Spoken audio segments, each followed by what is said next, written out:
لا إله إلا الله محمد رسول الله صلى الله عليه وعلى آله وصحبه وسلم.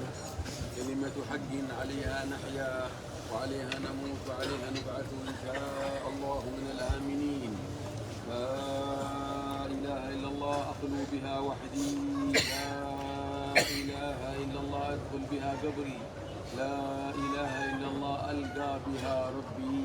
يثبت الله الذين آمنوا بالقول الثابت في الحياة الدنيا وفي الآخرة. Di awal kalamnya beliau mengucapkan kalimat tauhid la ilaha illallah Muhammadur Rasulullah sallallahu alaihi wasallam, yang dengannya kita hidup dan dengannya kita mati, dan dengan kalimat tauhid pula kita akan meninggalkan dunia ini dalam keadaan husnul khatimah. Amin. Kemudian beliau mengatakan la ilaha illallah, saya khulwat dengan Allah. La ilaha illallah, dengan kalimat tersebut kita masuk ke dalam kuburan. La ilaha illallah, dengan kalimat la ilaha illallah kita menjumpai Allah subhanahu wa ta'ala. Sesungguhnya Allah subhanahu wa ta'ala menetapkan orang-orang yang dia kehendaki dengan ketetapannya. ولقد جعل المولى سبحانه وتعالى في هذه الحوليات والذكريات تثبيت لحقائق ومعاني لا إله إلا الله في القلوب. فقال سبحانه وتعالى وكلا نقص عليك من أنباء الرسل ما نثبت به فؤادك.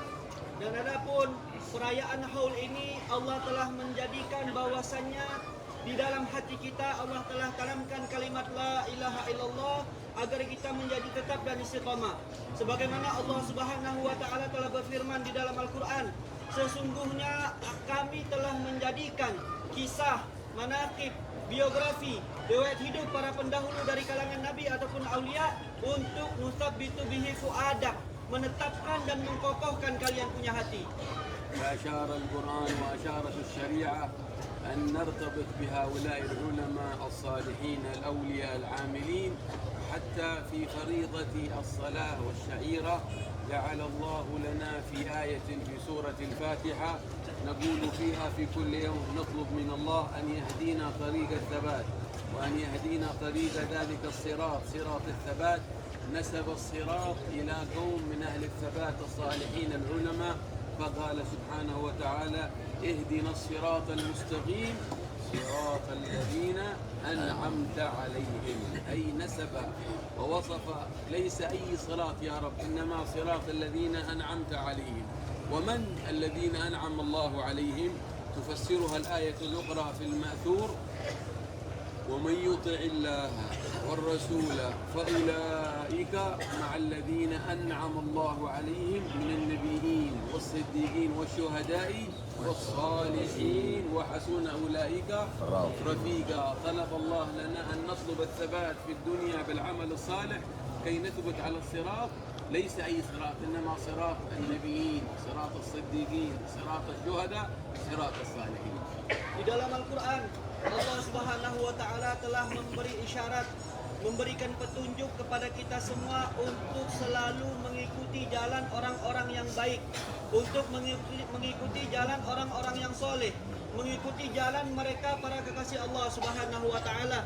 Bahkan itu Allah perintahkan kita untuk selalu membacanya atau memintanya di dalam sholat kita. Di dalam surah Al-Fatihah 7 kali kita mengulang-ulang bacanya. Kita memohon kepada Allah Subhanahu wa ta'ala dengan mengatakan ihdinas siratal mustaqim. Ya Allah, berikanlah kami petunjuk untuk bisa berjalan di jalan yang lurus. Kita bertanya, maksud daripada jalan yang lurus itu seperti apa? Siratal ladzina an'amta alaihim, yaitu jalan mereka yang engkau telah beri nikmat. Kita tanya lagi, kenapa Allah memerintahkan kita untuk meminta jalan mereka yang telah Allah beri nikmat? Dan siapa mereka orang-orang yang telah Allah beri nikmat? Maka Allah Subhanahu wa ta'ala menjawab di dalam ayat yang lainnya, wa may yuti'illaha war rasul fa ulaika ma'al ladzina an'ama Allahu 'alaihim minan nabiyyina wasiddiqina wasyuhada wassalihin. Adapun orang-orang yang taat kepada Allah Subhanahu wa ta'ala, maka orang tersebut akan Allah kumpulkan bersama para nabi, Allah kumpulkan bersama orang-orang siddiq, Allah kumpulkan bersama para syuhada, dan Allah kumpulkan bersama orang-orang saleh. Inilah perintah Allah Subhanahu wa taala kepada kita untuk meminta jalan kepada mereka yang Allah kasih nikmat. Siapa mereka? Yaitu 4 golongan ini. Ini perintah dari Allah Subhanahu wa taala. بل لم يزل المولى يحثنا بالارتباط بأهل الثبات من أهل العلم والولاية والصلاح، ليس فقط في ركن واحد من أركان الصلاة، بل في استفتاح الصلاة في ركن الفاتحة وفي ركنها الأخير في التشهد الأخير. أشارت الشريعة أن نسلم على عباد الله الصالحين بعد رسول الله. كل مسلم كل مصلي يقول التحيات المباركات الصلوات الطيبات لله، السلام عليك أيها النبي ورحمة الله وبركاته، السلام علينا وعلى عباد الصالحين. هذه الشريعة، هذا التوحيد، هذه العقيدة، هذه السنة، الارتباط بأهل الثبات في الدنيا وفي الآخرة. Bahkan tidak cukup sampai di situ, di mana Allah Subhanahu wa taala memerintahkan kita untuk memiliki hubungan yang kuat dengan orang-orang saleh. Semisal almarhum yang kita adakan haulnya sekarang. Tadi beliau telah menjelaskan untuk kita meminta hubungan kepada Allah melalui surah Al-Fatihah. Namun ternyata Allah Subhanahu wa taala juga memerintahkan kita untuk terhubung kepada mereka orang soleh melalui bacaan tahiyat terakhir dalam solat yang kita baca, di mana lafaznya adalah at-tahiyatul mubarakatuh salawatu thayyibatu lillah. Salam penghormatan yang pertama kita berikan kepada Allah Subhanahu wa taala. Setelah kita memberikan salam kepada Allah, kita memberikan salam kepada Rasulullah dengan mengatakan assalamu alayka ayyuhan nabiyyu wa rahmatullahi wa barakatuh. Dan setelahnya Allah perintahkan kita untuk memberi salam kepada mereka orang-orang saleh dengan mengatakan assalamu alaina wa ala ibadillahis salihin. Dan ini menandakan inilah syariat, inilah perintah Allah, inilah tuntunan Allah, inilah tauhid, inilah akidah, di mana Allah perintahkan bagi kita untuk selalu memiliki ikatan hubungan dengan orang-orang yang saleh. بل كان بعض أشياخنا يقول إن الآباء والأجداد من الأولياء والعلماء يعلمون بكل أحوالنا وخاصة الصلاة، فريضة الصلاة، يعرفون متى صليت أيها المحب لهم، أيها الابن، أيها التابع، أيها المريد. صلاتك فريضة الصلاة تؤديها في أي وقت.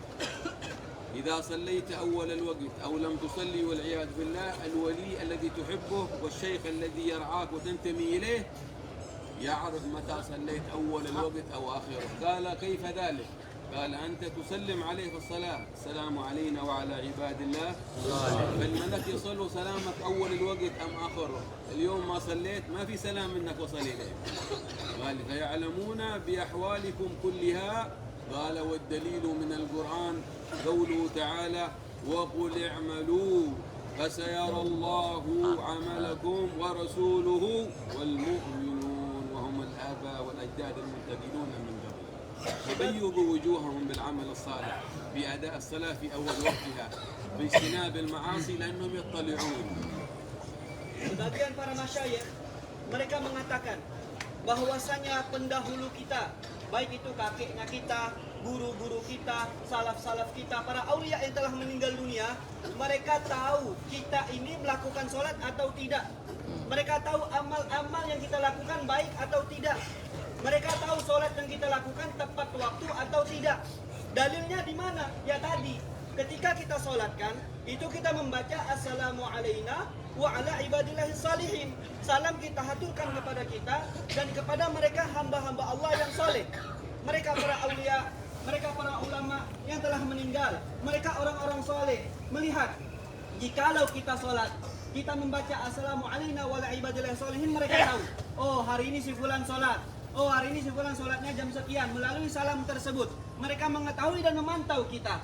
Itu dalilnya jelas ada di dalam Al-Quran. Allah menegaskan faqala ta'ala wa qul i'malu, dan katakanlah beramal, amal apa saja yang ente lakukan terserah. Ente mau amal baik, mau amal maksiat, mau amal bagus, mau amal buruk, tapi ingat fasayarallahu amalakum wa rasuluhu wal mu'minun. Semua amal yang kita lakukan Allah lihat, Rasul lihat, dan semua orang-orang beriman melihat amal yang kita lakukan. Nah itulah mereka, para aulia, para masyayikh, para salihin yang sudah meninggal dunia. Mereka tahu amal apa yang kita lakukan pada hari-harinya. فكيف برسول الله حبيبكم محمد صلى الله عليه وعلى آله وصحبه وسلم قال: حياتي خير لكم ومماتي خير لكم. قالوا: يا رسول الله كيف ذلك وقد هرمت انتقلت إلى الدار الآخرة؟ قال: تعرض علي أعمالكم فما وجدت خيرا حمدت الله. رسول الله يفرح: الحمد لله أمتي طائعة أمتي صالحة. وما وجدت غير ذلك، أدب الخطاب النبوي، وما وجدت غير ذلك من مخالفة، من تأخير صلاة، من فعل محرم، من إساءة، من عمل سوء، استغفرت لكم. الرحيم صلى الله عليه وسلم في حياته يدعو لنا ويترحم: عزيز عليكم بالمؤمنين رؤوف، وفي الآخرة يستغفر لنا رسول الله صلى الله عليه وسلم. جعلنا الله ممن يبيض وجه النبي، ممن يفرح منه النبي، ويفرح منه الشيخ النحراوي صاحب هذه الفكرة، ويمتع الله بالشيخ عبد الله سيف الدين وأولاده ومن معه في هذا المعهد وفي المسجد وفي هذه الحولية، يمتعهم متعة تامة يا رب العالمين. وما جمعنا هنا اجمعنا تحت ظل عرشه يوم لا ظل إلا هم القوم لا يشقى بهم جليس وله قد غفرت. الحمد لله. Itu orang soleh. Mereka tahu amal kita. Bagaimana ceritanya dengan Rasulullah Sallallahu Alaihi Wasallam? Pasti beliau tahu di mana Rasulullah Sallallahu Alaihi Wasallam pernah bersabda, hidupku baik buat kalian, matiku pun kata Rasulullah baik buat kalian.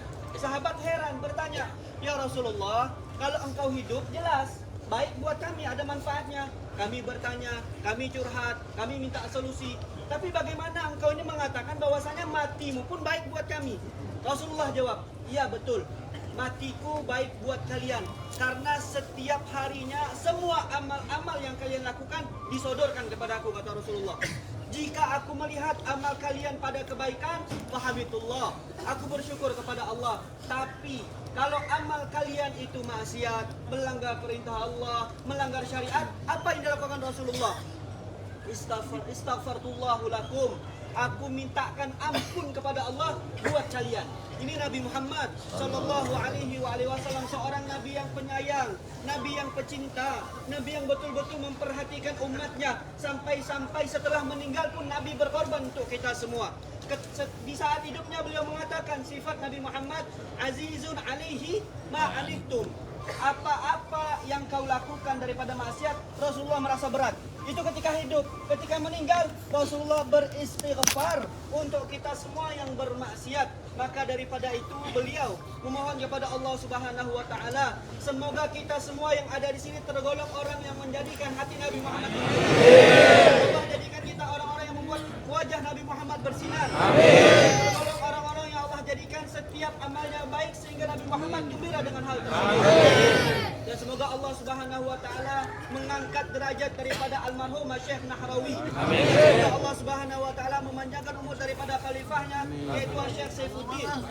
Sebagaimana Allah Subhanahu wa taala kumpulkan kita di bawah naungan ini, Allah kumpulkan kita di naungannya nanti di akhirat. Amin. Beruntung kalian semua duduk bersama orang soleh, baik yang masih hidup ataupun yang sudah meninggal. Mereka adalah sekelompok orang yang telah dikatakan Allah di dalam hadis qudsinya, humul qaum la yashqa bihim jalisuhum. Mereka adalah sekelompok kaum yang tidak mungkin celaka siapa orang yang duduk bersama mereka.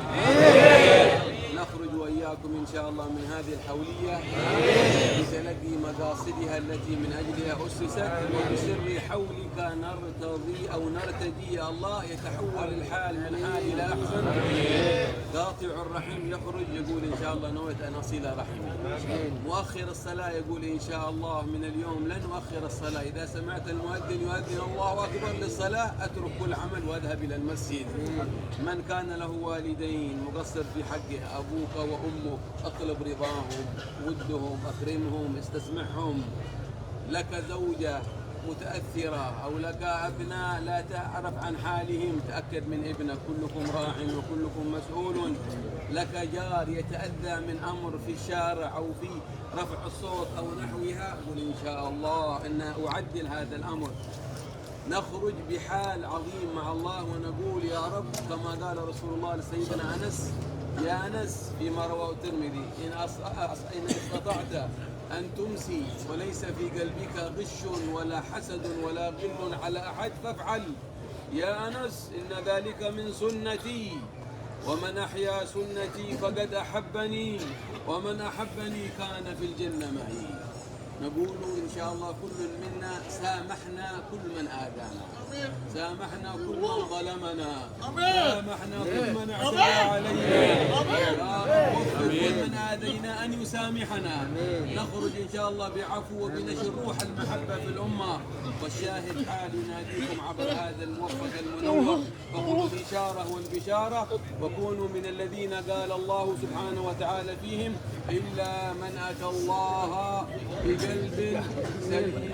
جعلنا الله وإياكم من أهل السلام بحق الشيخ نحراوي بحق خليفته والأرواح بهذا المبارك الصالح. Dan beliau memohon kepada Allah Subhanahu wa taala semoga tidaklah kita semua yang ada di sini keluar dari tempat ini kecuali Allah ubah keadaan kita menjadi lebih baik. Amin. Di antara kita jika ada yang memutus tali silaturahmi keluar dari sini sambung tali silaturahminya. Amin. Di antara kita jika masih ada yang suka meninggalkan sholat atau mentakhir sholat keluar dari sini perbaiki sholatnya. Amin. Kalau kita mendengar azan kecuali kita tinggalkan semua amal yang kita lakukan di saat itu untuk bersegera menuju sholat. Amin. Jika ada di antara kita yang masih kurang ajar kepada orang tuanya atau kurang berbakti kepada orang tuanya maka tidaklah keluar dari sini kecuali kita menjadi anak yang berbakti kepada orang tua. Amin. Tidaklah ada semua kita yang di tempat ini kecuali keluar mengamalkan daripada wasiat Rasulullah kepada sahabatnya Sayyidina Anas, di mana Rasulullah mengatakan, wahai Anas, jikalau engkau bisa dalam harimu, di dalam hatimu tidak ada benci, tidak ada dengki, tidak ada iri kepada semua orang, maka lakukanlah. Kemudian Rasulullah mengatakan, wahai Anas, ini adalah sunnahku. Siapa orang yang menghidupkan sunnahku, maka dia masuk ke surga bersamaku. Kata Rasulullah Sallallahu Alaihi Wasallam. Semoga kita semua yang ada di sini berkat Syekh Nahrawi, berkat Khalifah beliau Syekh Saifuddin, dan berkat orang soleh yang sedang di hadapan kita, Allah ampuni dosa-dosa kita. Amin. Kita, amin. Kita, Allah jadikan kita semua keluar dari sini ketika menghadap Allah Subhanahu wa taala masuk ke golongan man atallaha biqalbin salim, orang yang menghadap kepada Allah dengan hati yang bersih, dengan hati yang selamat. Amin ya rabbal alamin. يا رب بحق هذه إن شاء الله اللحظة وبحق هذه الحولية والساعة وبحق هذه التوبة التي حرك الله بها إن شاء الله القلوب والخواطر يجعلها سبب لنصرة إخواننا في غزة في المسجد الأقصى. اللهم انصر إخواننا في غزة في سائر المقدسات الإسلامية يا رب العالمين. اللهم كثر عددهم ومددهم وانصرهم على عدوك وعدوهم، ولا تجعلنا ممن خذلهم بفعل المعصية، ولا تجعلنا ممن تأخر عن الغزو والمجاهدة فيهم بشعبة من النفاق ولا بشيء من سوء الأخلاق ولا بنشر الخلاف والشقاق يا رب العالمين. Ya Allah, berkat perkumpulan ini, berkat pengadaan haul ini, dan berkat arwah-arwah salihah yang ada di sekitar sini, semoga Allah berikan pertolongan bagi saudara-saudara kita yang di Palestina Gaza. Bantu mereka, Allah kirim mereka tentara, Allah perbanyak jumlah mereka. Allah hancurkan musuh-musuh mereka. Ya Allah, Kau jadikan maksiat yang kami lakukan sebagai penghambat dan penghalang tolongnya Engkau bagi mereka ya Allah. Jadikanlah keberkahan selalu menaungi hidup kami. Amin ya rabbal alamin. ومسك الختام طلبا وتلبية لبعض الأحباب أن نحيي سند المسلسلات الحديثية ويبقى نور الاتصال بالنبي محمد صلى الله عليه وسلم في الأمة قائم. فإني أسمعكم الحديث المسلسل بالمحبة والحديث المسلسل بالأولية الذي نروي عن عدد من الأشياخ من علماء حضرموت والحرمين والشام ومصر وأهل إندونيسيا في شرق آسيا ومن أخذنا عنهم واستجدنا منهم من علماء المشرق والمغرب في الحديث الذي ينتهي إسناده إلى سيدنا سفيان بن عيينة ينتهي إلى أبي قابوس إلى سيدنا عبد الله بن عمرو قال رسول الله صلى الله عليه وعلى آله وصحبه وسلم الراحمون يرحمهم الرحمن تبارك وتعالى ارحموا من في الأرض يرحمكم من في السماء أو يرحمكم من في السماء. Yang terakhir, beliau memperdengarkan kepada kita sanad hadis musalsal bir rahmah agar terus tersambung cahaya sanad kita dengan Rasulullah SAW, yang dimana sanad hadis ini bersambung kepada Sufyan bin Uyainah, kemudian kepada Abi Qabus, kemudian sahabat Abdullah bin Amr, di mana Rasulullah SAW bersabda kepada sahabat Abdullah bin Amr, Ar-Rahimuna, orang yang berkasih sayang, yarhamuhumur rahmanu tabaraka wa ta'ala, akan disayangi atau dicintai oleh Allah yang Maha Rahman. Irhamu man fis sama, irhamu man fil ard, sayangilah, cintailah semua penduduk makhluk yang ada di bumi. Yarhamkum atau yarhamkumu man fis sama, niscaya engkau akan disayangi dan dicintai oleh semua makhluk yang ada di langit. بهذا الإسناد صح لكم روايته عن رسول الله عبر الأشياخ، وأسأل الله أن يصح لنا تحقيق الرحمة والمحبة بيننا المقصودة من سماع هذا الحديث.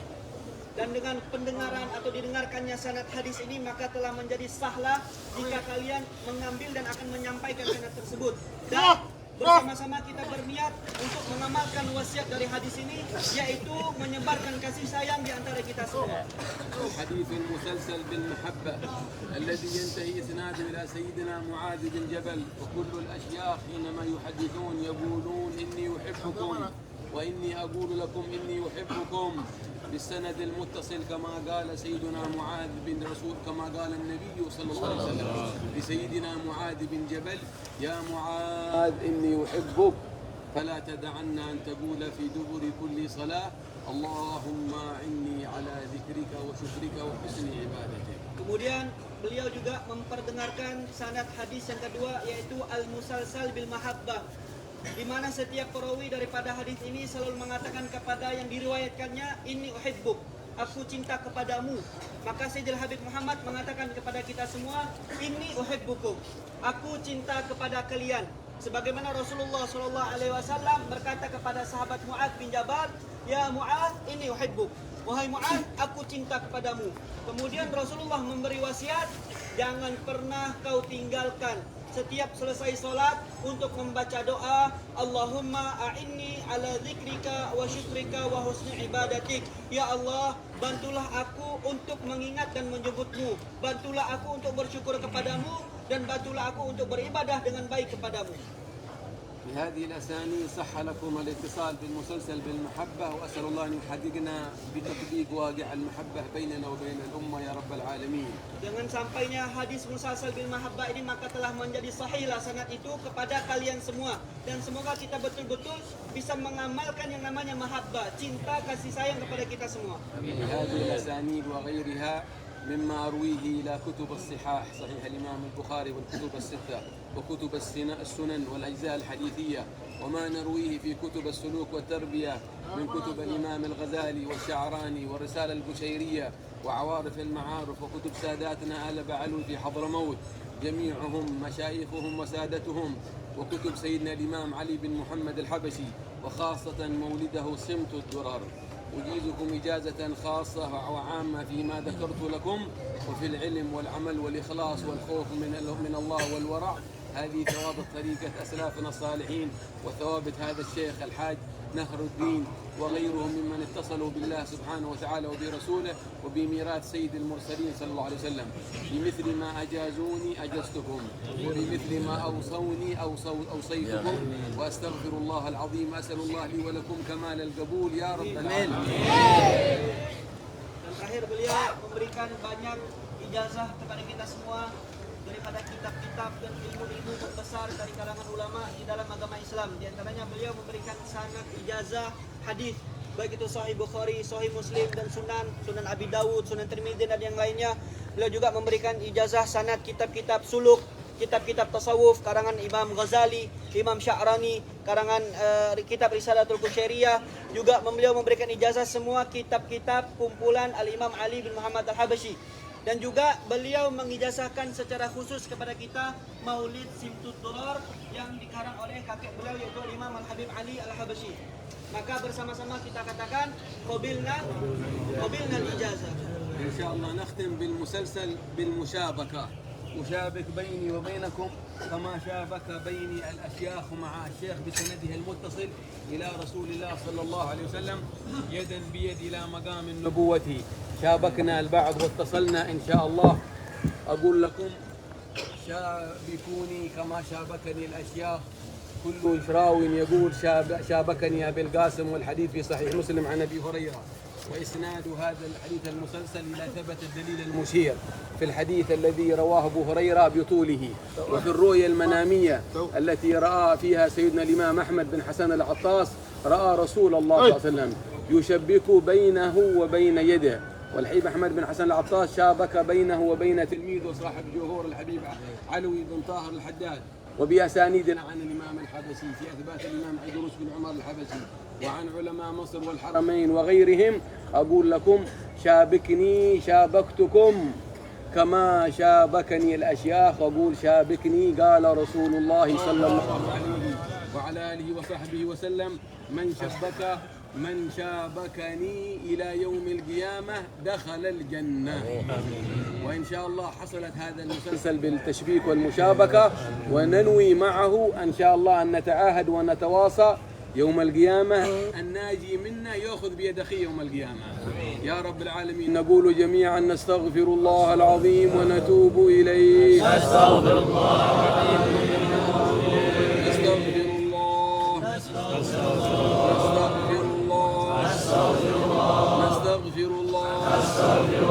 تبنا إلى الله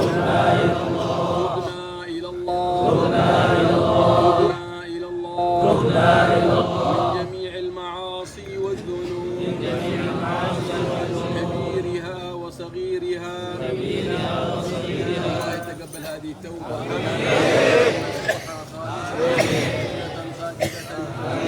وتعالى محبة لنا الحسنى والختم بالشهادة والموت على لا إله إلا الله.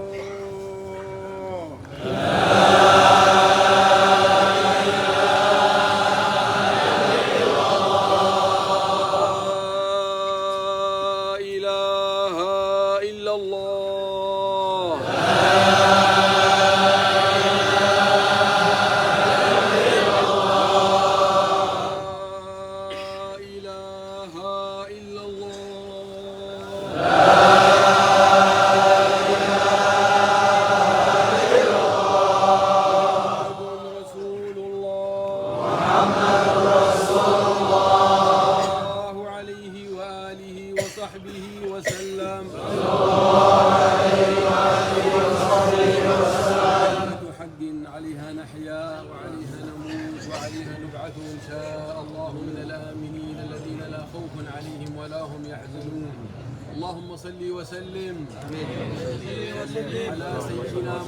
على سيدنا محمد وعلى آل سيدنا محمد صلاة نكون بها محبوبين لك ومحبوبين له. Dan terakhir tadi beliau memberikan sanad tasbih. Ini tasbih kayak begini nih. Jadi itu tasbih beliau dapatkan sanadnya daripada Al-Habib Ahmad wal Muhammad bin Abu Bakar bin Husain bin Mufti Makkah Mukarramah Muhammad bin Husain Al-Habashi. Beliau juga mendapatkan sanad ini dari Al-Habib Alwi bin Tahir Al-Haddad, Mufti Johor Malaysia. Di mana Habib Alwi Al-Haddad mendapatkan itu dari gurunya Al-Habib Ahmad bin Hasan Al-Attas. Dan Habib Ahmad bin Hasan Al-Attas pernah bertemu langsung dengan Rasulullah SAW. Kemudian Rasulullah mentasbih tangan Habib Ahmad bin Hasan Al-Attas. Sama ini terjadi dengan hadis yang diriwayatkan oleh Sayyidina Abi Hurairah radhiyallahu anhu, di mana Rasulullah SAW mentasbih tangan Abi Hurairah. Kemudian Rasulullah mengatakan, "Ya Abi Hurairah, tasbihlah tanganku. Karena siapa orang yang mentasbih tanganku," kata Rasulullah, "atau mentasbih tangan orang yang pernah mentasbih tanganku, terus tasbihnya itu bersambung sampai hari kiamat, maka orang tersebut masuk ke dalam surga." Dan alhamdulillah kita tadi sudah saling tasbih. Semoga semua kita yang ada di sini masuk ke dalam surganya Allah. Kalaulah memang nanti ada di antara kita yang tidak selamat karena banyak maksiat, banyak dosa, maka kita harus berjanji di antara kita yang selamat harus menyelamatkan mereka yang tidak selamat. Harus menarik tangan mereka Sebagaimana kita pegang, kita tasbih, maka kita juga tarik dan tasbih tangan orang yang tidak selamat. Kita tarik bersama-sama masuk ke dalam surganya Allah Subhanahu wa taala. Amin ya rabbal alamin. Ini saja yang beliau sampaikan dan Al-Fajr terjemahkan. Mohon maaf atas segala kekurangan. Terima kasih atas semua perhatian. Assalamualaikum warahmatullahi wabarakatuh.